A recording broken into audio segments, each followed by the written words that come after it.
পাপ থাকলেও শাস্তি ছাড়া জান্নাতে যাওয়ার তিনটি শর্ত। সুবহানাল্লাহ পড়েন। আমরা জীবনে অনেক পাপ করে ফেলছি, পাপিষ্ঠ আমরা, কিন্তু আমরা অনেকেই চাই জান্নাতে যেতে। জান্নাতে যেতে চাই না? চাই। কিন্তু প্রিয় ভাইরা আমার, কিভাবে জান্নাতে যাব আমরা? আল্লাহ তাআলা এই ঘোষণা দিয়েছেন, এই সুসংবাদও দিয়েছেন। সুবহানাল্লাহ পড়েন। পাপ নাই এমন কেউ আছেন আপনারা? কথা বলেন, আছে? যে জীবনে একটাও পাপ করি নাই, এরকম কেউ আছেন? নাই। জীবনটা আমরা পাপ দিয়ে ভরে ফেলছি।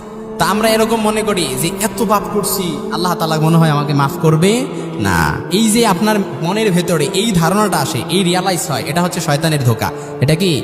শয়তানের ধোঁকা। শয়তান আপনাকে নিরাশা করে ফেলে যে আল্লাহ তাআলা তোমাকে মাফ করবে না, তুমি তো অনেক বড় পাপ করে ফেলছো। কিন্তু প্রিয় ভাইরা আমার, আল্লাহ তাআলা আপনাকে সুসংবাদ দিচ্ছেন, পাপ থাকলেও শাস্তি ছাড়া জান্নাতে যাওয়ার ঘোষণা দিয়েছেন। সুবহানাল্লাহ। তিনটি শর্ত। কয়টি শর্ত? তিনটি শর্ত। আল্লাহ রাসূল সাল্লাল্লাহু আলাইহি সাল্লাম, মুসনাদে আহমদের বর্ণনা এসেছে, আল্লাহ রাসূল সাল্লাল্লাহু আলাইহি সাল্লাম বলেন, আত-তাওয়াবিন